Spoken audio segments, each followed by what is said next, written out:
మా ఇద్దరికి తెలుసు ఏం జరుగుతుందో, ఒకరొకరి లైఫ్లో ఏం జరుగుతుందో తెలుసు. We always been there for each other. So అది it's that LKG classmate friendship అనేది సినిమా పరంగా it's very very special. So అది ఎప్పటికీ మారదు. అదే అంటే తను సమంతకు సంబంధించి ఒక సర్కిల్ ఉంది ఒకటి, తను ఏదైతే లైఫ్లో రియల్ లైఫ్లో ఫేస్ చేసిందో ప్రాబ్లమ్స్, దానికి తోడు ఇదేదైతే ఈ మెడికల్ ఇష్యూ తనకి ఏదైతే ఉందో ఆటో ఇమ్యూన్ సిండ్రోమ్, సో ఆ టైంలో ఆమెకి బాగా మోరల్ సపోర్ట్ ఇచ్చిన వ్యక్తుల్లో రాహుల్ రవీంద్రన్, చిన్మయి కూడా ఉన్నారు అని నేను వింటూ ఉంటాను. Okay, right right right. So ఆమె దాని నుంచి బయటపడటానికి, ఆమె దాన్ని ఎదుర్కోవడానికి సో మీరు ఎంతవరకు అంటే మీ సపోర్ట్ కానీ తను పూర్తిగా ఇప్పుడు బయటపడిందని అనుకోవచ్చు? తను there are good days and there are bad days sir. పూర్తిగా అనేది అంటే ఆటో ఇమ్యూన్ ఒక్కసారి వచ్చిందంటే దానికి క్యూర్ అయితే లేదు, కానీ ఫస్ట్ కంట్రోల్లోకి తీసుకురావడం, ఆ తర్వాత కంట్రోల్లో ఉంచడం అనేది ఉంటుంది. అంటే యాక్చువల్గా అది ఎందుకు వస్తుంది అనేది కూడా మనకి కరెక్ట్ రీజన్ ఉంది. రకరకాల ట్రిగర్స్ ఉంటాయి సార్. బట్ కోవిడ్ తర్వాత చాలా మందికి అది ఒక కోవిడ్ సైడ్ ఎఫెక్ట్ అన్నట్టు చెప్తున్నారు. అంటే కోవిడ్ ఒక పాండమిక్ అంటే కోవిడ్ తర్వాత వచ్చిన ఒక silent pandemic auto immune pandemic. నా ఫ్రెండ్ సర్కిల్లోనే శామే కాదు, 2-3 ఉన్నారు. అందరికీ వేరే వేరే టైప్ ఆటో ఇమ్యూన్, కొందరికి చాలా సీరియస్ ఆటో ఇమ్యూన్ కండిషన్స్, కొందరికి అంటే ఇంకో ఫ్రెండ్ ఉన్నాడు, వాడికి సడన్గా జస్ట్ ఒక్క స్పాట్లో జుట్టు మొత్తం పోయింది, జస్ట్ ఒక్క స్పాట్ లో. సో రకరకాల auto immune conditions flare up అవుతున్నాయి కోవిడ్ తర్వాత. అది ఇలా వచ్చేస్తుందా జస్ట్ ఒక్క పర్టికులర్ స్పాట్ లో. అదర్ ఫ్రెండ్ ఆఫ్ మైన్ రాలిపోతుంది అనమాట. అవును అవును. అంటే బేసిక్లీ కోవిడ్ వల్ల అది జరగలేదు, కానీ కోవిడ్ వల్ల ఆటో ఇమ్యూన్ ట్రిగర్ అయింది. ఆటో ఇమ్యూన్ ట్రిగర్ అవ్వడం వల్ల అది జరిగింది. సో రకరకాల ఆటో ఇమ్యూన్ అంటే auto immune is no silent pandemic sir. అది దట్స్ ద ప్రాబ్లం. శామ్ది ఒక రకమైన చాలా కాంప్లికేటెడ్, నా ఇంకో ఫ్రెండ్ ఉన్నాడు, వాడికి కూడా చాలా complicated. So she's much better now, she's healthy now, and she is such a strong girl sir. అంటే ఎంత మానసికంగా ఎంత వీక్ కనిపించినా సరే, ఏదైనా సరే షీ విల్ ఆల్వేస్ డూ.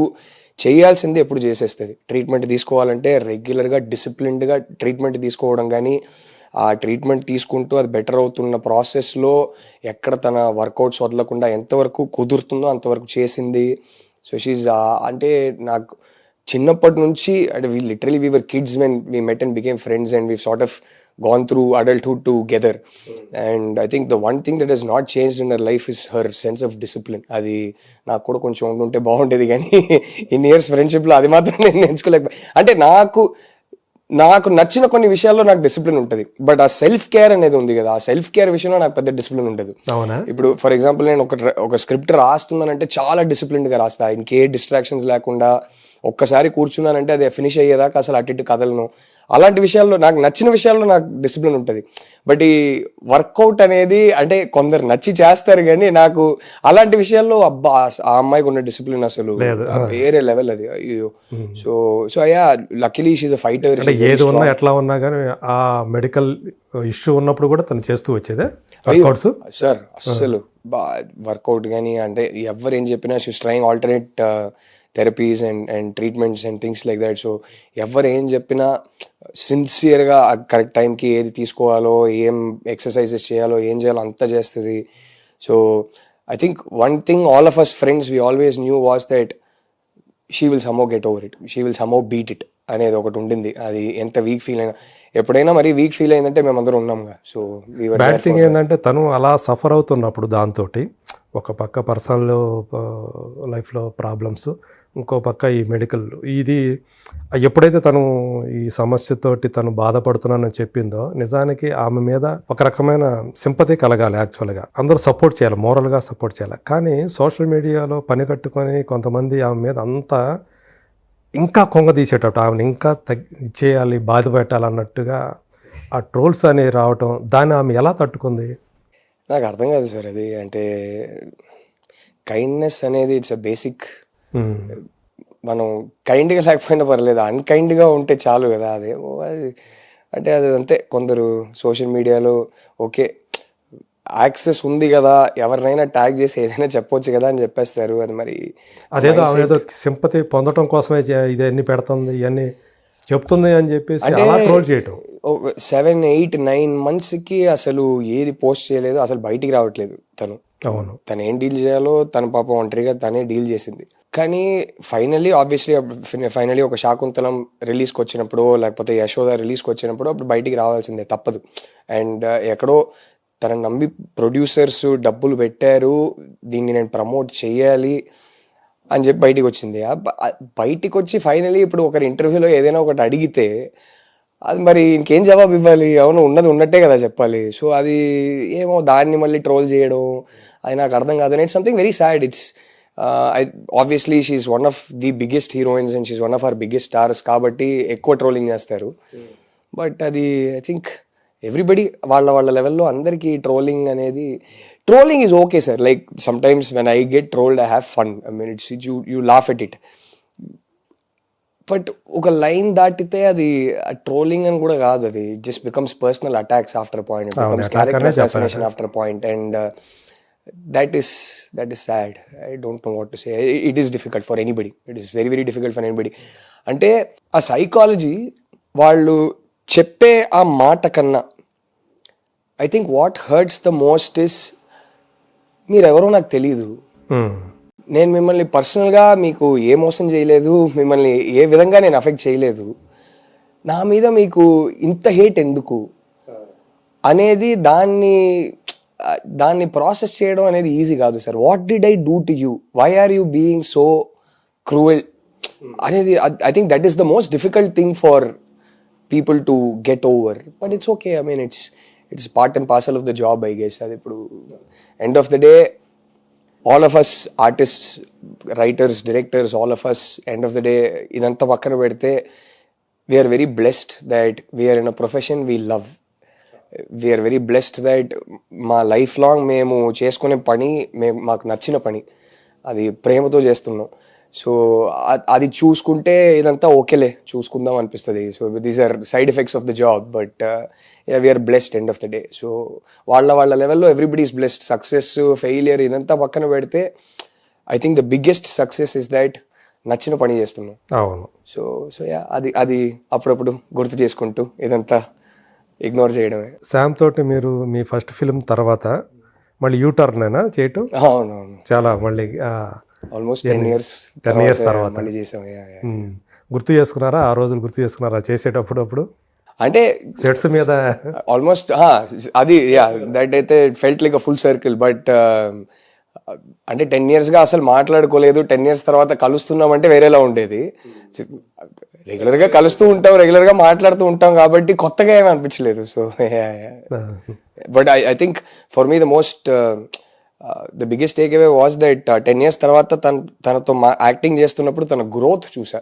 అది చూసి అసలు ఆ శామ్కి అసలు జమీన్ ఆస్మాన్ ఫరక్ ఉందనిపించింది. That I felt very proud that ఆ growth as an actor.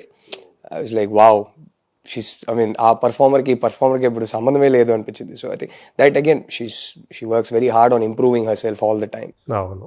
So మీకు ఆమె చేసిన వాటిలో, ఆమె వర్క్స్లో మీకు బాగా నచ్చింది ఏదనుకోవచ్చు? I think her best performance definitely is Family Man sir.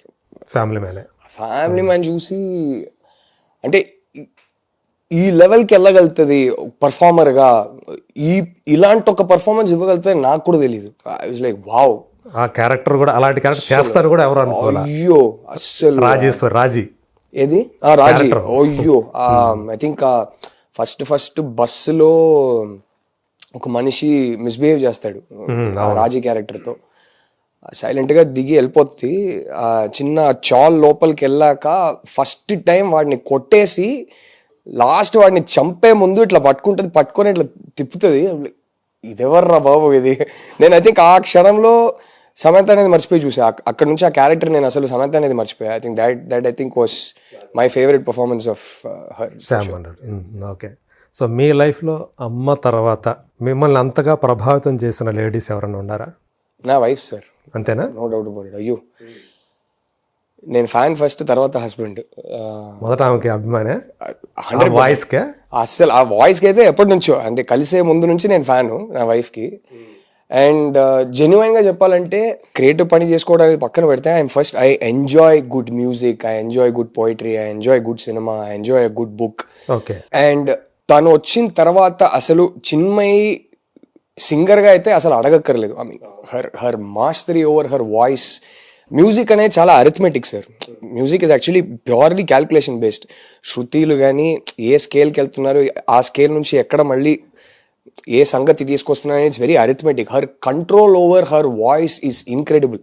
అంటే మీరు సినిమా సాంగ్స్ అంతా పక్కన పెడితే అప్పుడప్పుడు ఇంట్లో రియాజ్ చేసేటప్పుడు వింటుంటాను కదా, బాబా అసలు it's magic sir. I love music. నేను చాలా కాన్సర్ట్స్కి వెళ్తుంటాను. నేను లైవ్ పర్ఫార్మెన్సెస్ అంటే మ్యూజిక్ తో పాటు దానిలో సాహిత్యాన్ని కూడా బాగా any type of music, Carnatic దగ్గర నుంచి మంచి తీన్మార్ సాంగ్ అన్నా కూడా ఏదైనా బాగా ఎంజాయ్ చేస్తా. సో ఇంట్లోనే తను రియాజ్ చేస్తుంటే అది వినడం అనేది ఇట్స్ బ్లెస్సింగ్. అసలు ఇన్క్రెడిబుల్ వాయిస్. I cannot. మీరు సినిమా సాంగ్స్ వినుంటారు కానీ తను గజల్స్ పాడుతుంటే మీరు వినాలి. ఇంట్లో మాక్సిమం తను రియాజ్ చేసేది గజల్స్తోనే రియాజ్ చేస్తుంది. తన ఫేవరెట్ టు సింగ్, తన ఫేవరెట్ జానరా గజల్స్ అనమాట. ఓకే. సో గజల్స్తో ప్రాక్టీస్ చేస్తుంది. బా అసలు నేను వెంటనే వెళ్ళి సైలెంట్గా లైట్లు ఆఫ్ చేసేస్తాను. నేను ఒక డార్క్ మాహోల్లో జస్ట్ ఒక్క ల్యాంప్ ఎక్కడైనా వెలిగించేసి కూర్చొని సైలెంట్గా వింటుంటే ఆ మజా వేరు. అసలు మిమ్మల్ని మీరు మర్చిపోతుంటారు. అసలు అమేజింగ్. మీరు ఈ విషయంలో బ్లెస్డ్ అనుకుంటారా? 100% sir, no doubt about it. I think it is one of my greatest blessings as a lover of music that I married a singer. No doubt about it. Unfortunately ఇంట్లో తనకన్నా ఎక్కువ నేనే పాడుతుంటా. చాలా దరిద్రంగా పాడతాను నేను, బట్ నేనే పాడుతుంటా. బట్ అది పక్కన పెడితే another massive respect I have for her is that కొందరు వస్తారు సార్, పాప్ కల్చర్ మీద వాళ్ళ ప్రభావం ఎలా ఉంటుందంటే బిఫోర్ ఆఫ్టర్ అని చెప్పొచ్చు. ట్రెండ్ మారిపోద్ది. లైక్ జస్ట్ ఊరికే ఒక చిన్న ఎగ్జాంపుల్ చెప్పాలంటే, ఇప్పుడు ఎవరో వచ్చి ఒక యాక్షన్ సినిమా స్క్రిప్ట్ చెప్తున్నారంటే ఇది ఈ ఎలివేషన్ బోయపాటి గారి లాగా ఇస్తామండి అంటారు. ఆయన ఒక బెంచ్ మార్క్ అయిపోయారు. చెప్పేది కూడా అట్లా చెప్తారు. లేకపోతే కొందరు వచ్చి లవ్ స్టోరీస్ చెప్పేటప్పుడు చెప్పి నాకు ఇది ఎలా తీస్తారో ఏంటని కొంచెం అర్థం కాలేదని వాళ్ళకి అనిపిస్తే, సార్ ఇది taking Gautham Menon style taking ఉంటుంది సార్ అంటారు. అంతకన్నా ఒక క్రియేటర్కి బెటర్ కాంప్లిమెంట్ ఇవ్వలేము కదా. సో నాకు తెలిసి చిన్మయి హీరోయిన్స్కి డబ్బింగ్ చేయడం స్టార్ట్ చేశాక హీరోయిన్ వాయిస్ ప్యాటర్న్ ఎలా ఉంటుంది, తెలుగు తమిళ సినిమాలో హీరోయిన్స్ ఎలా మాట్లాడతారు అనేది మారిపోయింది సార్. ఇప్పుడు అంటే అంతకు ముందు ఒక స్పెసిఫిక్ వాయిస్ ప్యాటర్న్ ఉండేది. ఆల్మోస్ట్ 10-15 years కి అది పెద్ద హిట్. నాకు తెలిసి సమంతకు తను స్టార్ట్ చేసిన తర్వాత సమంత ఓన్ వాయిస్ ఇస్తున్నా కూడా జనం సమంతనే కాదు కదా సార్, ఇప్పుడు ప్రియాంక చోప్రా, భూమికా చావ్లా, రకుల్, భూమికా చావ్లాకి చెప్పింది, Kajal Aggarwal, all I don't think there is a single heroine she is not. ఇప్పుడు ఈ మధ్య I think Mrunal and Chinmayi ఆ కాంబినేషన్ బాగా సెట్ అయిపోయింది అందరికి. సీతారామం కానీ హాయ్ నాన్నలు కానీ బాగా నచ్చినట్టుంది. బట్ మెయిన్ ఏంటంటే ఇప్పుడు ఒక సినిమాలో చిన్మయి డబ్బింగ్ చెప్పకపోయినా వేరే వాళ్ళు చెప్పినా సరే అప్పట్లో హీరోయిన్ వాయిస్ అనేది ఇలా ఉండేది సార్. తమిళ్ కానీ తెలుగు కానీ ఇలా ఒకలా ఉండేది. అప్పుడు బాగా హిట్, అది అందరికి నచ్చిన ఒక ప్యాటర్న్ అది. బట్ ఏ ప్యాటర్న్ అయినా సరే దానికి షెల్ఫ్ లైఫ్ ఉంటుంది, అది మారాల్సిందే. నాకు తెలిసి చిన్మయి వచ్చాక ఆ ప్యాటర్నే మారింది. ఇప్పుడు చాలా మంది వాయిసెస్ వింటున్నాను, వేరే వేరే వాయిసెస్ కూడా వింటున్నాను. బట్ ఓవరాల్ ఒక హీరోయిన్ వాయిస్ అంటే ఇలా ఉండాలి అనేది అది చిన్మయి వచ్చి డబ్బింగ్ చెప్పడం స్టార్ట్ చేశాక మారిపోయింది. So I think that is the biggest compliment for an artist. So credit అది ఎంత ఎక్కిందంటే జనాలకి, ఇప్పుడు అన్ని హీరోయిన్స్ కి వాయిసెస్ యూజ్ చేసేది అలాగే యూజ్ చేస్తున్నారు. అది ఒక బెంచ్ మార్క్. అలా లేకపోతే ఎందుకో తేడా కొడుతుంది. సో ఐ థింక్ దట్ అంటే ఈ విషయంలో తను ఏమన్నా ఇలా చెప్పాలి, ఇలా చేస్తే బాగుంటుందని తను ఏమన్నా దానికి సాధన చేసిందా? ఇప్పుడు నా డైరెక్టర్స్ ఎలా అడుగుతారో అలా చెప్పేస్తారు. నాకు అసలు ఏం తెలియదు, నువ్వు ఏదేదో చెప్తున్నావు అంటది. నేను చెప్తే అరే నీకు అర్థం అవుతుందా, నువ్వు వచ్చి డబ్బింగ్ చెప్పడం స్టార్ట్ చేశాక నీ హీరోయిన్ వాయిస్ ప్యాటర్న్ మారిపోయిందంటే ఏమో నాకు అదంతా లేదని చెప్పి వెళ్ళిపోద్ది. తనకి మా ఇద్దరికి ఏంటంటే కొంచెం కాంప్లిమెంట్స్ ఎవరైనా ఇస్తే చాలా అన్కంఫర్టబుల్ అయిపోతాం. తనకు కూడా అంతే, ఏమో నాకు అదంతా తెలియదని చెప్పి వెళ్ళిపోద్ది. So she doesn't know, she's blissfully unaware of the kind of pop culture impact she's had on Tamil and Telugu cinema. Because it is one of the more silent things కదా సార్. అంటే హీరోయిన్ వాయిస్ ప్యాటర్న్ ఎలా ఉంటుంది అనేది టక్కుని అందరు notice చేసే ఒక విషయం కాదు. బట్ మీరు చూసుకుంటే క్లియర్ గా ఒక షిఫ్ట్ వచ్చింది. చిన్మయి డబ్బింగ్ చెప్పడం స్టార్ట్ చేశాక హీరోయిన్ వాయిస్ ఇలా ఉండాలి అనేది ఒక షిఫ్ట్ అయింది. మిగతా వాళ్ళు కూడా దాన్ని ఫాలో అవ్వాల్సిన తప్పని పరిస్థితి వచ్చిందంటారా? తప్పని పరిస్థితి కూడా కాదు, నచ్చి హ్యాపీగా ఫాలో అయ్యారు. అయ్యో ఇలాగే చేయాలని కాదు కానీ ఇది బాగుంది అని ఫాలో అయ్యారు అందరూ. So I think that is her biggest credit. And it's like అలాంటిది ఏదైనా లైఫ్లో నేను ఒక 10% అచీవ్ చేస్తే చాలా ఒక రకంగా చెప్పాలంటే ఇప్పుడు వస్తున్నటువంటి డబ్బింగ్ ఆర్టిస్ట్ కూడా తను ఒక రోల్ మోడల్ లాగా I think Chinmayi is a role model for various number of reasons. అంటే నాకు సింగర్ గా కానీ బయట ఎవరు కలిసినా సరే మీ వైఫ్ అంటే మాకు చాలా, ఫస్ట్ అది చెప్తారు, మీ వైఫ్ అంటే మాకు చాలా ఇష్టం అండి అంటారు. అండ్ ఎస్పెషలీ యంగర్ గర్ల్స్ ఎవరైతే ఉన్నారో మాకు చిన్మయ్య గారు అంటే మేము ఫాలో అవుతామండి, ఆవిడ చెప్పేది అదంతా మాకు చాలా ఇష్టం అండి అని చాలా మంది చెప్తుంటారు. So she's role model. అంటే అన్ని రకాలుగా అబ్సల్యూట్లీ ఐ గెట్ వ్యక్తిగతంగా ఎస్పెషల్లీ గట్స్ కి just I'm married to a very very brave person sir. I'm married to a very courageous person. నాకు కొన్నిసార్లు భయం వేస్తుంది ఇంత గెలకాల, అరే ఏంటమ్మా అదే అంట, కానీ తనకి ఏమో తను ఎక్కువ ఆలోచించదు. She keeps it very simple. ఏదైనా ఒకటి తప్పని అనిపిస్తే వెంటనే రియాక్ట్ అవుతుంది. నేను మళ్ళీ తర్వాత పిలిచి కాదు నువ్వు రియాక్ట్ అయింది కూడా తప్పు కదా అంటే కూర్చొని ఆలోచిస్తుంది, అవునా అంటది, మళ్ళీ తను చేస్తుంది. But I'm married to a very very brave person. I don't have even 50% of her courage, sir. And plus నేను బై నేచర్ చాలా పీస్ లవింగ్ టైప్. నేను అరే గొడవలు ఎందుకు రా బాబు, నాకు నా లైఫ్ సింపుల్ గా ఉండాలి, క్లీన్ గా నీట్ గా ఉండాలి. I like happy emotions, I like positive emotions. So మీ ఇంటి వాతావరణం కూడా అలాగే ఉంటుందేమో. తను కూడా ఇంట్లో అంతే, చిన్న పిల్ల సార్. అసలు రాకముందు తను వచ్చాక కూడా the reason I married her, the reason we really connected and the reason we felt we will be happy together is because తన ఇంట్లో అయితే చిన్న పిల్ల తను అసలు. కానీ ఎట్లా అంటే నువ్వు ఆర్టిస్ట్గా మీరు ఫస్ట్ మోడల్, మీరు ఆర్టిస్ట్ కాకముందు డైరెక్టర్ కావాలనుకున్నారు, ఆర్టిస్ట్ అయ్యారు sir. Modelling acting completely by accident sir. నేను ప్లాన్ చేసి ట్రై చేసింది కాదు. అంటే మీ లుక్స్ చూసి మోడల్ గా మీకు ఆఫర్లు వచ్చినాయి. నా లుక్స్ చూసి ఎందుకు వచ్చాయో నాకు తెలియదు, కానీ బాంబేలో స్టార్ట్ అయింది. ఆల్మోస్ట్ ఒక 7-8 యాడ్స్ చేసా బాంబేలో. నాకు ఫుల్ టైం జాబ్ ఉండింది. అక్కడే మీ ఫైనల్ చదువుకుంది మీరు? చదువుకున్నది అహ్మదాబాద్ లో చదువుకున్నా, మైకాలో చదువుకున్నా. మైకా నుంచి క్యాంపస్ ప్లేస్మెంట్ నాకు బాంబేలో అయ్యింది. బాంబేలో క్యాంపస్ అడ్మినిస్ట్రేషన్ మీరు చేసింది? అవును సార్, ఎంబీఏ చేశాను. ఆ తర్వాత I did another 1 year micro specialisation course in marketing. So అది చేసి బాంబేకి వెళ్ళాను. బాంబేకి వెళ్ళాక ఐ మీన్ నాకు ఫుల్ టైం కార్పొరేట్ జాబ్ ఉంటుంది. సైడ్ బై సైడ్ ఏదో లంచ్ మీటింగ్లో ఉంటే ఎవరో ఆడిషన్ చేస్తారని అడిగారు. అప్పట్లో బేసిక్లీ ఈ యాడ్స్లో మోడల్స్ అంటే ఇలాగే ఉండాలి అనేది ఒకటి ఉండింది దానికన్నా ముందు. అప్పుడప్పుడే అంటే 6 foot చూస్తేనే మోడల్ అని అనిపిస్తారు. ఒక అడ్వర్టైజ్మెంట్లో ఒకరిని పెడుతున్నామంటే వాళ్ళకే ఒక ఆస్పిరేషనల్ వాల్యూ ఉండాలి. వాళ్ళు ఇలాంటి వాళ్ళు ఇలాంటి బట్టలు వేసుకుంటున్నారు, నేను కూడా వేసుకోవాలనేది ఆ ప్యాటర్న్లో ఉండేది. కరెక్ట్గా నేను బాంబేలో ఉన్న టైంకి అది మెల్లగా మారుతుంది. ఇంకా రిలేటబుల్ ఫేసెస్ పెడదాం అనేది కరెక్ట్గా ఆ టైంలో చేంజ్ అవుతుంది. సో నాకు కూడా నన్ను పిలుస్తున్నారేంటి నాకు అర్థం కాదు, ఇంతమంది రితిక్ రోషన్లు ఉంటే బాంబేలో అనిపించేది. బట్ అప్పుడు ఒక 7-8 యాడ్స్ చేసా ప్యూర్లీ బై యాక్సిడెంట్. అంతే. అది చేసి నేను జాబ్ వదిలేసి నాకు ఇంకా ఇప్పుడు ట్రై చేయకపోతే ఎప్పుడు ట్రై చేయను. నాకు ఒక ప్రమోషన్ డ్యూ సార్ నాకు జాబ్లో. సో అది నాకు ఇప్పుడు శాలరీ పెరిగితే మళ్ళీ నేను ఏదో వెళ్ళి ఒక ఫస్ట్ కార్ తీసుకుంటా, ఈఎంఐ లోచాలో పడిపోతా నేను.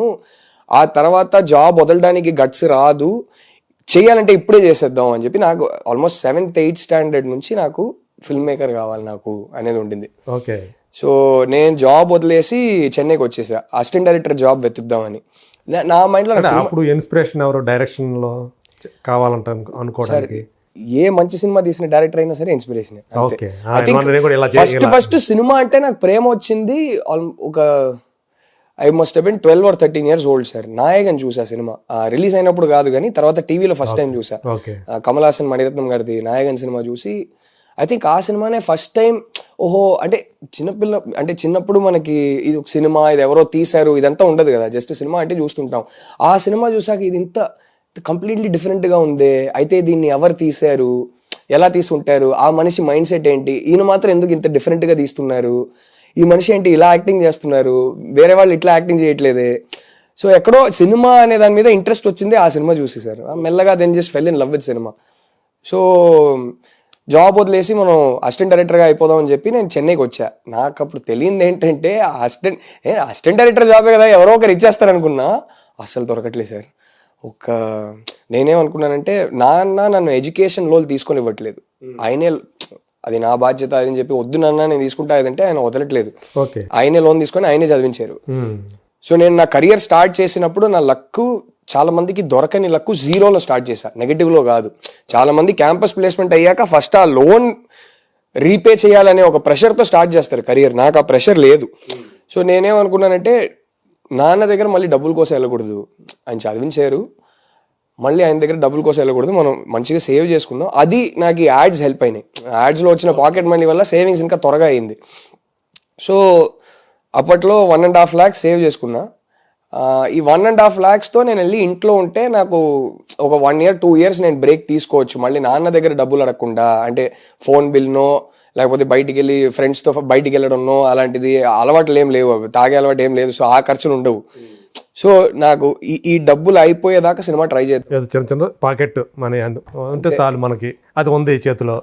సో ఈ డబ్బులు అయిపోయేదాకా సినిమా ట్రై చేద్దాం, డబ్బులు అయిపోతే నోరు మూసుకొని మళ్ళీ వచ్చి జాబ్లో జాయిన్ అయిపోదాం అని చెప్పి నా బాస్ కూడా చెప్పేసి వచ్చాను. నేను దయచేసి తిరిగి వస్తే అదే లెవెల్లో స్టార్ట్ చేస్తాను, నాకు పర్లేదు, కానీ నాకు జాబ్ మాత్రం మీరు ఇవ్వాలని చెప్తే నో ప్రాబ్లం లేదు, నువ్వు వచ్చే తిరిగి వచ్చే నేనే తీసుకుంటానని చెప్పి పంపించారు.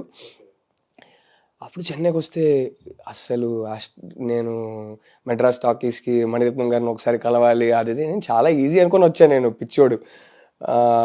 తర్వాత గౌతమ్ మేనన్ గారి ఆఫీసు, అప్పట్లో డూయట్ మూవీస్లో చాలా సినిమాలు చేసేవారు ప్రకాష్ రాజ్ గారి ఆఫీస్. ఎలాగైనా వీళ్ళు ఎవరినో ఒకరిని కలిస్తే జాబ్లో సెట్ అయిపోతా అదే అనుకుని వస్తే అప్పుడు అర్థమైంది, ఓహో నాలాగా ఒక 10,000 మంది ఉన్నారు, ఎవరికి అపాయింట్మెంట్ ఎంతమందిని కలుస్తారు, వాళ్ళు కలవాలన్నా ప్రాక్టికల్గా కుదరదు.